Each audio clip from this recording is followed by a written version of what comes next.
우리 함께 인사하겠습니다. 하나님이 하십니다. 하나님 하셨습니다. 하하하하 인사하겠습니다. 하하하하 하하하하 하나님이 하십니다. 하나님이 하셨습니다. 하하하하 아멘.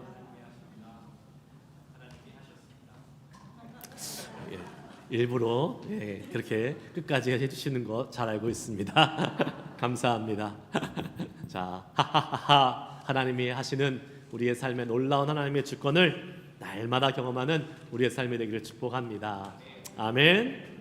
아멘. 자, 오늘 우리가 함께 암송할 지난주 암송 말씀 한번 읽어볼까요? 시편 62편 4절 말씀입니다. 읽습니다. 시작. 그들이 그의 높은 자리에서 떨어뜨리기만 꾀하고 거짓을 즐겨하니 입으로는 축복이요 속으로는 저주로다. 셀라. 아멘. 내려주세요. 한번 우리 암송하겠습니다. 시작. 그들이 그의 높은 자리에서 떨어뜨리기만 꾀하고 거짓을 즐겨하니 입으로는 축복이요 속으로는 거짓이라. 셀라. 아멘.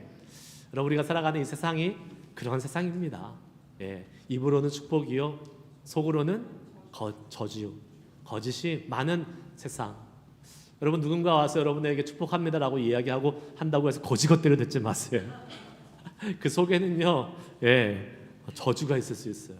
배아파함이 있을 수 있어요. 그러나 여러분, 세상이 우리를 아무리 넘어뜨리려고 하고 아무리 저주한다고 할지라도 우리는 넘어집니까? 안 넘어집니까? 안 넘어져요. 왜요?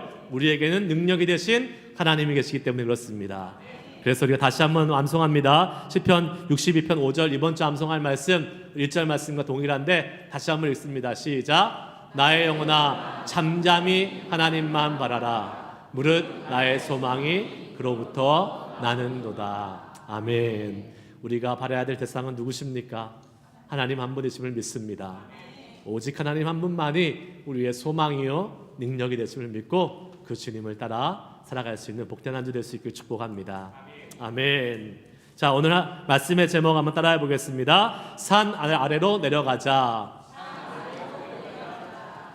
산 아래로 내려가자라는 말씀의 제목 가지고 함께 은혜의 말씀 함께 나누길 소망합니다. 여러분, 등산 좋아하십니까? 하이킹 좋아하세요? 연세가 많아질수록 하이킹을 하면서 다리에 힘을 키우시려고 하는 분들이 많이 계신 것 같아요. 저희 교회에서도 하이킹 좋아하시는 분들 좀 계신 것 같습니다. 등산, 몸에 좋은 운동이라고 많이 들었습니다. 몸에 좋은 운동입니다. 제가 이렇게 얘기하는 것이 아니라 들었습니다라고 얘기하는 것은 뭘까요? 제가 별로 하이킹을 좋아하지 않고 해보지 않았기 때문에 잘 몰라서 그냥 들었다는 것을 말씀드립니다. 하체가 튼튼해진다고 합니다. 그리고 몸의 밸런스도 좋아진다고 하고요. 여러 심폐기능도 좋아져서 이 등산, 하이킹하는 것이 몸에 아주 좋다고 합니다. 뿐만 아니라 여러분, 산은 거짓말을 안 한다 그래요. 어떤 의미에서? 산은 언제나 그 자리에 동일하게 있는 것입니다. 그래서 거짓말하지 않아요. 사람이 변하면 변했지 산은 변하지 않고 한결같이 그 자리에 있다라고 합니다. 근데 문제는 뭐예요? 산에 오르는 것이 쉽지 않다라는 것입니다. 그래서 산에 올랐을 때의 보람도 있지만 산을 오르는 것이 아주 힘들어서 등산을 싫어하는 사람, 저 같은 사람도 있습니다. 저는 제가 등산한 마지막 시간을 기억해 보니까 초등학교 때 서울에 있을 때 도봉산을 올라갔던 기억이 납니다. 그 이후로는 한 번도 등산해 본 적이 거의 없는 것 같아요. 다 차 타고 올라갔던 것 같습니다. 그런데 여러분, 사실 우리의 믿음의 사람들은요, 등산 좋아해야 됩니다. 산 좋아해야 돼요. 왜 그런지 아십니까? 성경에 많은 역사들이 어디에서 일어났어요? 산에서 일어났기 때문에 그렇습니다. 모세가 십계명을 어디서 받았습니까? 시내산에서 받았습니다. 이방 선지자 850대 1로 싸워서 이긴 엘리야가 그 놀라운 승리를 거뒀던 곳이 어디예요? 갈멜산입니다. 오늘 예수님이 변화되어서 놀라운 영적인 모습으로 나타났던 곳이 바로 변화산 아니겠습니까? 이렇게 성경은요, 산에서 하나님의 놀라운 역사들이 많이 일어났습니다. 그런 의미에서 저는 우리 한국의 크리스찬들이 참 성경적인 것 같다라는 생각이 듭니다. 왜 그렇습니까? 한국의 그리스도인들은요, 산에 올라가서 산기도하는 걸 참 좋아합니다. 그렇죠. 그래서 문제가 있으면 뭐라고 얘기해요? 산에 올라가서 나무 하나 뽑고 와. 예, 나무 하나 뽑고 오면 문제가 해결된다라고 이야기들을 많이 합니다. 나무를 뽑는 것이 진짜 나무 뽑으라는 의미예요? 아니죠. 산에 올라가서 기도 열심히 하고 오면 하나님께서 은혜 주시고 문제가 해결된다고 말씀해 주시는 것이죠. 그러니까 생각해 보면 기도원들은 다 어디에 있어요? 산에 있습니다. 예. 이렇게 산이란 곳이 아주 특별한 곳이기 때문에 그래요. 그런데 산이 단순히 높은 곳에 있어서 특별한 것이 아니라 그곳이요, 기도하는 곳이고 영적으로 하나님과 가깝기 때문에 특별한 곳이 된다고 믿습니다.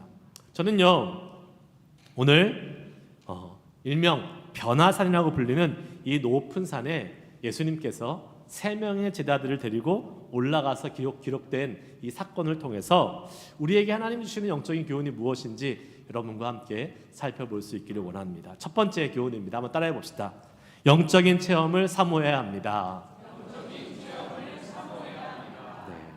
오늘 본문 말씀 이렇게 시작합니다. 1절 말씀 같이 한번 읽어보겠습니다. 시작. 엿새 후에 예수께서 베드로와 야고보와 그 형제 요한을 데리시고 따로 높은 산에 올라가셨더니. 아멘. 오늘 말씀의 시작은 엿새 후에라는 이 단어로 시작됐는데, 엿새 후에. 엿새 후에 예수님께서 3명의 제자들을 데리고 산 위에 올라가셨습니다. 그럼 엿새 전에 무슨 일이 있었는지 우리가 한번 살펴보는 것이 오늘 말씀을 이해하는 데 도움이 될 것 같아요. 마태복음 16장 마지막에 보면 이런 일이 기록되어 있는 것을 보게 됩니다. 베드로의 신앙 고백입니다. 여러분 잘 아시죠? 베드로가 어떻게 신앙 고백을 합니까? 주는 그리스도시요 살아계신 하나님의 아들이십니다 라고 고백합니다. 아멘. 놀라운 고백 아닙니까? 하나님께서 예수님께서 칭찬하셨죠. 그런데 문제가 있었습니다. 그렇게 신앙 고백을 하자마자 어떻게 되죠? 사탄아 물러가라 라는 그러한 또 책망을 듣게 됩니다. 참 이상하지요. 베드로가 왜요? 예수님께서 자기의 사명을 감당하기 위해서 십자가를 져야 된다라는 말씀을 하시자마자 예수님 안 돼요, 그렇게 하실 수 없어요 라고 예수님께 항변하고, 성경에 보면 예수님을 꾸짖었다라고 말하고 있습니다. 그러자 예수님께서 사탄아 물러가라 라고 말씀하셨습니다. 베드로가 사탄이라는 얘기예요? 아니죠. 그 말이 아닙니다. 온 인류를 구원하시기 위해서 오신 예수님의 십자가의 사명을 가로막는 이 사탄의 생각에 넘어가 있는 이 베드로를 향해서 책망하고 꾸짖으셨던 것이죠. 사탄의 존재에 대해서 책망하고 꾸짖으셨던 것이에요.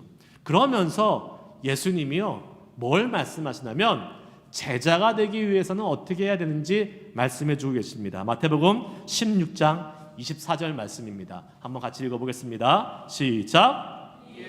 예수께서 제자들에게 이르시되 누구든지 나를 따라오려거든 자기를 부인하고 자기 십자가를 지고 나를 따를 것이니라. 아멘.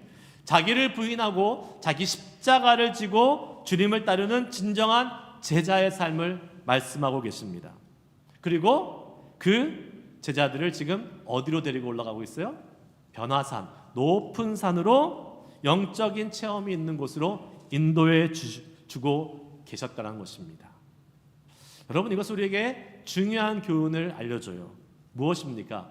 진정한 주님의 제자가 되기 위해서는 뭐가 필요하다는 것입니까? 영적인 체험이 필요하다는 것이에요. 그런 체험 없이는요, 사실 온전한 제자의 삶을 살아갈 수 없습니다. 그래서요, 주님은 지금 제자들을 이끌고 높은 산으로 오르고 계시는 것이에요. 그런데 여러분, 지금 예수님이 데리고 가신 세 제자가 누구입니까? 베드로와 야고보와 또 요한, 이 3명을 데리고 예수님이 지금 높은 산에 오르고 계시지요. 왜 이 3명을 데리고 가셨을까? 다른 제자들도 많은데 왜 하필이면 이 세 명이었을까 궁금합니다. 평소에 뛰어나고 우수한 제자들이 있었기 때문에 이들이 예수님 앞에 그러한 아주 뛰어난 모습, 잘난 모습, 아주 잘 예수님을 따르는 모습 보여줬기 때문에 데리고 올라가신 것이었을까요? 그렇지 않다고 생각합니다. 베드로는 어떤 사람이었습니까? 물론 믿음의 고백도 하고요, 정말 믿음으로 행동했던 그러한 사람이긴 했지만 완전히 실수투성이었고요, 생각과 마음이 의지가 앞서서 너무나 많은 실수를 저지르는 그러한 모자른 사람이었습니다. 야고보와 요한은 어떤 사람이었죠? 야고보와 요한은요, 성경에 등장할 때마다 부정적인 얘기가 상당히 많이 나옵니다. 세속적이고요, 믿음이 연약한 모습을 많이 보였던 사람이 바로 이 야고보와 요한이었습니다. 그러고 보면 이 세 제자가 뛰어나거나 우수해서 예수님이 선택해서 지금 변화산으로 데리고 간 게 아닌 것 같습니다. 오히려 이들이 많이 부족했기 때문에, 이들이 많이 모자랐기 때문에 주님이 선택하신 것처럼 보이는 것 같습니다. 여러분, 주님은 이렇게 모자라고 연약한 자들을 선택해서 훈련시키시는 분이십니다. 아멘이세요? 그러기에 우리에게 소망이 있는 건 아니겠습니까? 그러기에 연약한 우리의 모습들, 모자란 우리의 모습들 있다 할지라도 우리 자신에게 실망하거나 우리 자신을 포기하지 마시기 바랍니다. 예수님이 포기하지 않으시고요, 특별히 우리에게 하나님의 은혜를 주셔서 계속해서 제자로 살아갈 수 있는 힘을 우리에게 허락해 주실 줄 믿습니다. 그 소망함을 가지고 살아갈 수 있는 우리가 되어야 될 줄 믿어요. 누가복음에 동일한 오늘 본문 말씀과 같은 내용이 나오는 부분에 있는데, 거기에 보면 예수님께서 변화산에 올라가셔서 뭐 하셨다고 기록되어 있는지 아십니까? 기도하셨다라고 기록되어 있습니다. 반면 제자들은 어떻게 했다? 졸고 있었다라고 나와 있지요. 그리고 예수님이 기도하실 때에 놀라운 일이 벌어지는 것을 보게 됩니다. 2절과 3절 말씀입니다. 한번 같이 읽습니다. 시작. 그들이 앞에서 변형되사 그 얼굴이 해같이 빛나며 옷이 빛과 같이 휘어졌더라. 그때에 모세와 엘리야가 예수와 더불어 말하는 것이 그들에게 보이거늘. 아멘. 그 변화산에서 예수님이 변형되셨습니다. 예수님이 변하셨어요. 더 이상 인간의 육신의 모습이 아니라 얼굴이 해같이 빛나고 또 옷이 빛과 같이 휘어지는 이 놀라운 영적인 환상이 그곳에 보이기 시작했습니다. 모세와 엘리야도 나타났어요. 그리고 그들과 대화를 나누는 아주 신비한 체험, 이것이 지금 나타나기 시작됐습니다. 그래서 우리가 그 장소를 뭐라고 불러요? 변화산이라고 부르는 것입니다. 이스라엘에요, 사실 높은 산이 많지 않습니다. 그래서 많은 사람들은 아마 그곳이 다볼산이다라고 이렇게 예상하고 있습니다. 실제로 이스라엘에 가보면 이 다볼산에 이 변화된 것을 기념하는 수도원도 지어져 있는 것을 보게 되지요. 분명한 것은 그 산이 이제는 우리에게 뭘로 더 잘 알려져 있다는 거예요? 다볼산이 아니라 변화산으로 더 잘 알려져 있다는 것입니다. 예수님께서 영광스러운 모습으로 변화되고 제자들이 그것을 보고 놀라운 영적인 경험을 할 수 있었던 것은 그 산 자체에 의미가 있는 것이 아니었다라는 것이에요. 그 산은요, 원래 그대로 다볼산이었습니다. 그러나 예수님이 그곳에 가서 기도하셨고 그곳에서 변화되셨으니까 그곳은 더 이상 다볼산이 아닌 뭘로 바뀌었어요? 변화산으로 바뀌었던 것입니다. 할렐루야. 무엇이에요, 여러분? 우리가 어디에 있는 것이 중요한 것이 아니라는 것입니다. 예수님과 함께 있는 것이 중요하다는 것이에요. 할렐루야.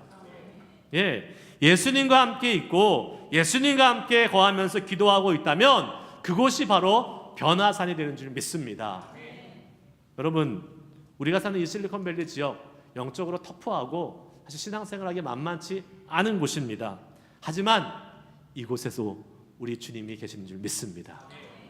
그리고 그 주님과 함께 거하고 그 주님과 함께 기도하면 이곳이 바로 변화산이 되는 은혜가 우리 모두에게 임할 수 있을 줄 믿습니다.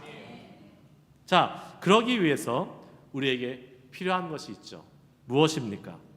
바로 우리 예수님의 거룩하심을 닮아가는 것입니다. 예. 즉 예수님이 거룩하게 변화하신 이 영광의 모습을 닮아가는 거예요. 예수님이 얼굴에 해같이 빛나며 옷이 빛과 같이 희어졌다라는 것은 예수님의 거룩한 모습, 영광스러운 신적인 모습이 나타냈다라는 것을 의미한다고 볼 수 있죠. 비록 믿음이 부족했고 그리고 늘 문제가 있었던 이 세 명의 제자들이었지만 이들이 예수님의 특별한 예수님의 영광의 변화를 체험한 제자들이 되었다라는 것이에요. 다른 제자들은 경험하지 못하는 이 특별한 영적인 체험을 하고 있다는 사실입니다. 신비한 영적인 모습으로 변화된 예수님을 보고 이 제자들은요, 우리가 따르는 예수님은 더 이상 말로만 하나님의 아들이 아니라 진정 하나님의 아들임을 눈으로 보고 믿을 수 있는 은혜를 누렸기에 그들은요, 조금 더 특별하게 예수님의 제자의 사명을 감당할 수 있었음이 분명할 것입니다.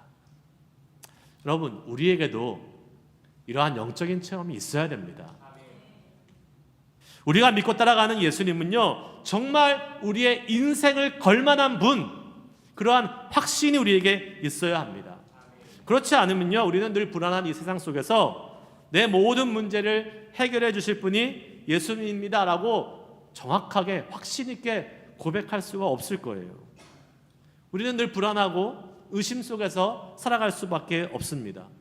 예수님이 하나님의 아들이시고 나의 구세주시고 예수님이 내 문제를 모두 해결해 줄 수 있는 분이십니다라는 확신이 있는 사람과 그렇지 않는 사람, 분명한 차이가 있다는 사실입니다. 영적인 체험이 있는 분들은요, 이 확신을 가지고 살아갈 수 있음을 믿습니다.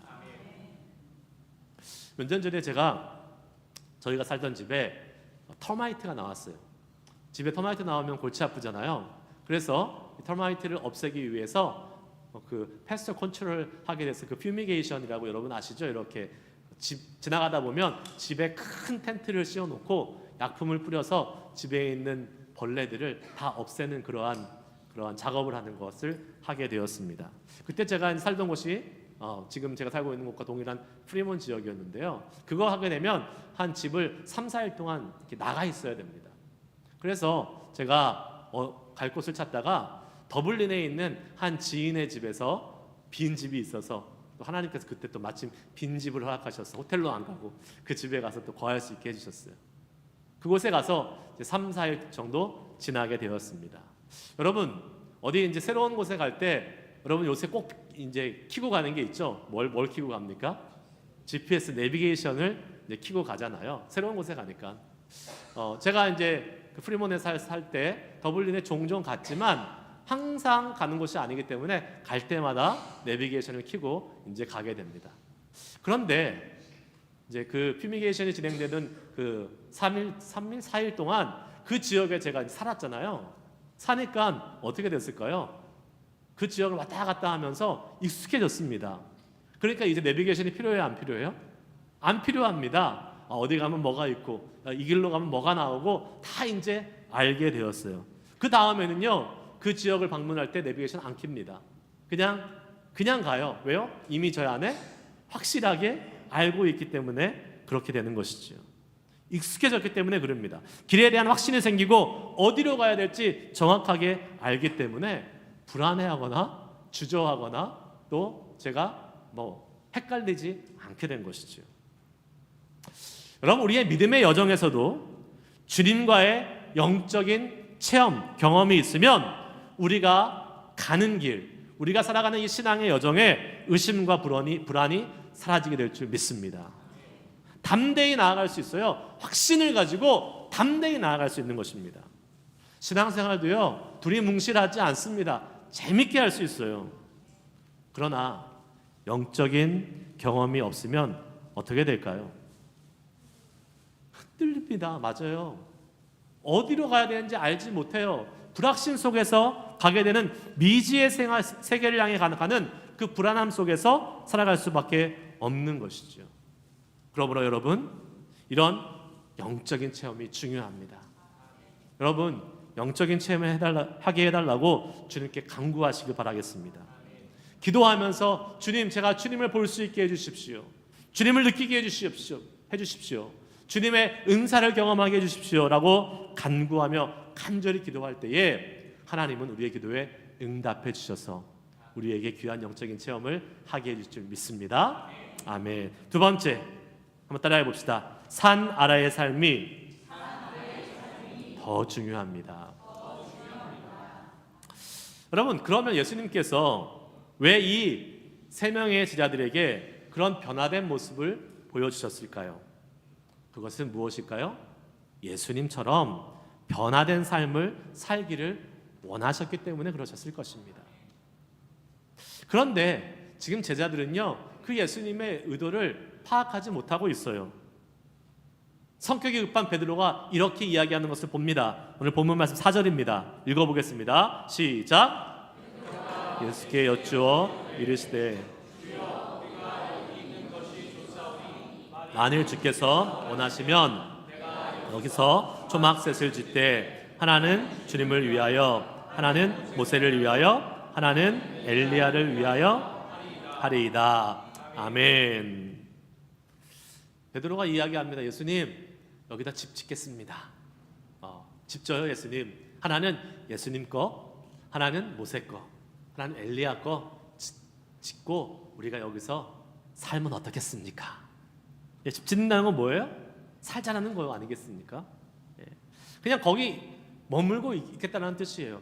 얼마나 좋았으면, 얼마나 그러한 예수님의 변화된 모습을, 영적인 체험이 좋았으면 베드로는 그곳에서 머물고 싶다라고 이야기하고 있는 것, 우리 지금 보게 되는 것입니다. 저는 베드로의 심정이 10분 이해가 됩니다. 여러분, 신앙생활하면서 하나님의 은혜 받고 하나님의 영광을 경험하는 이 영적인 체험의 순간들이 얼마나 귀한지 여러분 잘 아실 거예요. 예를 들면 방언의 은사를 받으셨던 분들 혹시 기억해 보십시오. 여러분, 처음 방언의 은사 받았을 때 어떠셨습니까? 너무 좋지 않으셨습니까? 너무 신기하고 감사해서요, 정말 그 방언의 은사를 계속 사용하고 싶은 마음이 계속 들지요. 저는요, 신학대학원 다닐 때 방언의 은사가 저에게 임했어요. 물론 어렸을 때 저도 기억하지 못할 때 제가 뭐 2살 때 방언을 했다는 그러한 저희 어머니의 그 이야기가 있지만 제가 기억 못하기 때문에 그거는 이제 뭐 없던 걸로 하고, 실질적으로 제가 경험했던 방언의 은사는 신학대학원 때 방언의 은사가 제게 임했습니다. 제 입에서요, 방언이 터져 나오니까 일단 어땠을까요? 되게 신기했어요. 엄청 신기하고 엄청 좋았습니다. 그런데 무엇보다도 신기했던 것 하나가 있습니다. 그것은 방언을 한다는 그 자체가 아니라 제게 기도하고 싶은 마음이 계속 드는 거예요. 그리고 그 기도가 멈추지 않는 거예요. 밤에 잠을 자야 되는데 제 영이 계속 방언으로 기도를 하고 있는 거예요. 그러니까 잠을 잘 수가 있어요, 없어요? 없습니다. 그러니까 뜬 눈으로 밤을 새고 자려고 눈은 감았지만 계속 영이 기도를 하니까 이 방언의 이 역사를 통해서 계속 기도하는 그러한 모습이 주어졌습니다. 그런데 희한하죠? 아침에 일어나면 하나도 안 피곤해요. 전혀 안 피곤해. 오히려 기분이 좋고 힘이 나는 것을 경험했습니다. 신비한 영적인 체험을 하는 순간 그 시간이 너무 좋고 감사해서요, 오래 갔으면 좋겠다라는 그러한 생각이 들고 그러한 소망이 계속 들더라고요. 그런데 여러분, 생각해 보세요. 제가 방언하는 것이 좋고 신기하다고 하루 종일 방언으로만 기도하고 있으면 될까요? 안 될까요? 안 되는 것이죠. 그때 제가 신학 대학원생이었다고 말씀드렸지 않습니까? 뭐 해야 돼요? 공부해야 돼요. 낮에는 공부해야 되고 또 교회도 섬겨야 되고 해야 될 일이 많이 있었습니다. 그런데 제가 방언하는 것이 좋다고 계속 그런 것 하지 않고 하루 종일 방언으로만 기도하고 있었다면 그것이 하나님 원하시는 모습일까요? 아닐 것입니다. 그렇지 않는 것이에요. 여러분, 이러한 영적인 체험은 아까 말씀드리는 것처럼 모든 사람들이 사모하고 모든 사람이 경험해야 되는 것이지만 그 영적인 체험에만 머물러서는 안 된다는 것이에요. 우리에게는 살아가야 될 일상이 있다는 것입니다. 그리고 그 영적인 체험에만 머물러 있다면 그것은 우리에게 큰 걸림돌이 된다는 사실을 우리는 기억해야 될 것입니다. 이단들이요, 사실 그러한 것을 잘 이용합니다. 뭐예요? 어떠한 종교적인 황홀한 순간을 막 계속 강조해요. 그래서 그 종교적인 황홀한 순간에 중독되게 만들고 그것을 통해서 세상과 단절시켜 버립니다. 계속 거기에만 머물게 해요. 그래서 어떻게 해야 됩니까? 이단들은 어떻게 해요? 학교도 그만두고 직장도 그만두고 자기의 단체에 와서 계속 종교 생활만 하게 하지 않습니까? 그것은 하나님 원하시는 모습이 아니라는 것이에요. 결국은 어떻게 됩니까? 거기에 중독이 되게 되죠. 어떤 말도 들리지 않습니다. 아무런 다른 사람의 말도 효과가 없어요. 이것이 무서운 것입니다. 주님이 우리에게 원하시는 것은 신비한 영적 체험에만 머물러 있지 말라라는 것이에요. 영적인 체험에 머물지 말고 어떻게 하라고요?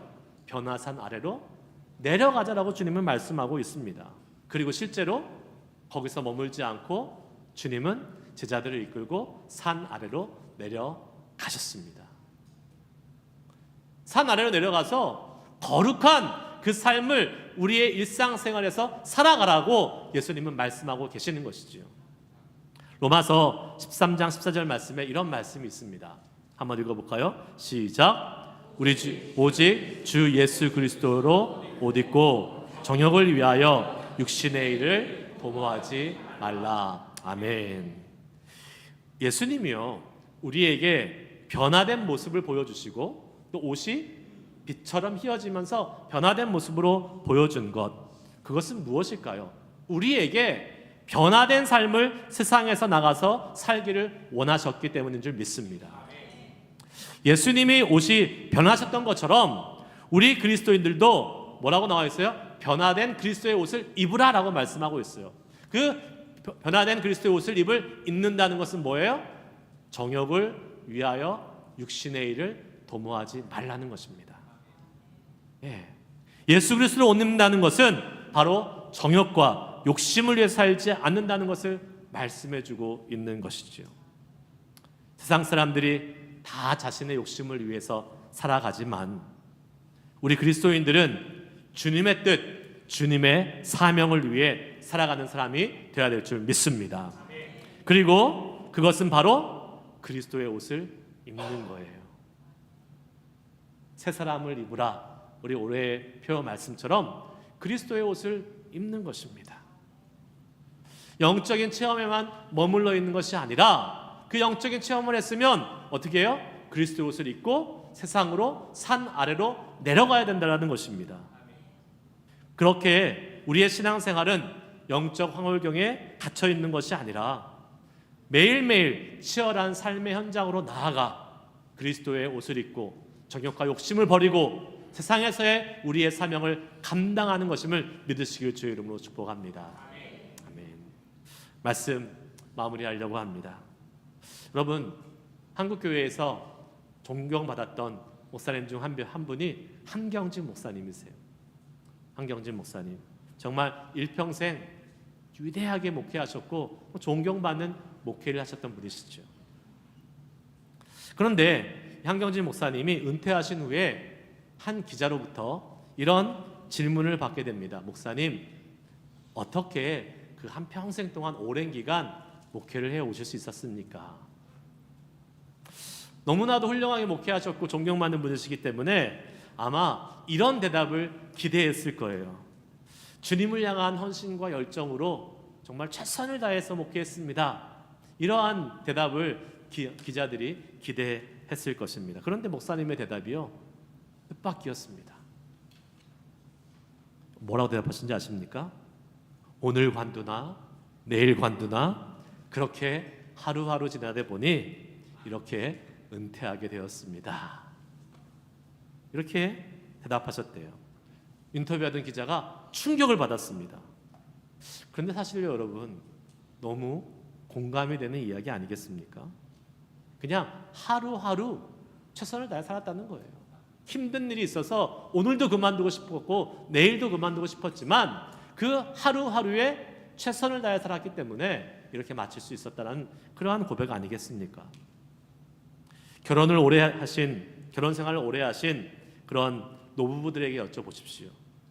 그들이 오랫동안 결혼 생활을 하실 수 있었던 것이 무엇일까요? 뜨거운 사랑입니까? 황홀한 결혼 생활입니까? 아니죠.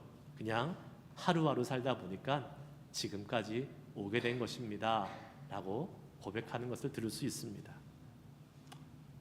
무엇이에요, 여러분? 신앙생활은 환상이 아니라는 것입니다. 한순간의 체험이 아니라는 거예요. 물론 그 영적인 체험이 아주 중요합니다. 있어야 됩니다. 하지만 거기에 머물러서는 안 된다는 거예요. 신앙생활은 영적인 체험도 있어야 하지만 동시에 실제의 삶 속에서 살아가는 삶이 중요하다는 사실이에요. 우리가 사명을 감당해야 되는 곳은 변화산 위가 아니에요. 어디입니까? 그 산 아래입니다. 변화산 위에서의 머무는 시간은 짧았다는 것을 기억하십시오. 오히려 변화산 아래에서 대부분의 시간을 제자들은 보냈고 거기가 바로 사명을 감당하는 자리였습니다. 산 아래는 어떤 일이 벌어집니까? 치열한 영적인 싸움이 있는 곳이에요. 제자들이 내려왔더니요, 아픈 사람들이 많고 귀신 들린 사람 많고 또 거기에 보니까 제자들을 핍박해서 제자들을 잡아먹지 못해서 혈안이 되어 있는 사람, 말도 안 되는 일로 자기들을 피곤하게 하는 사람들이 많이 있었습니다. 우리가 살아가는 세상은 바로 그러한 세상입니다. 그런 곳에서 우리는 믿음의 사람으로 살아가야 되는 것이에요. 그 산 아래가 바로 우리가 살아가야 될 믿음의 삶의 현장이라는 사실을 기억하시기를 축복합니다. 우리 그리스도인들 변화산 위에 머물면 안 됩니다. 산 아래로 내려가서 그 악하고 어두운 세상을 변화시키는 사명을 감당하실 수 있는 저와 여러분 되시기를 주의 이름으로 축복합니다. 아멘. 기도하시겠습니다.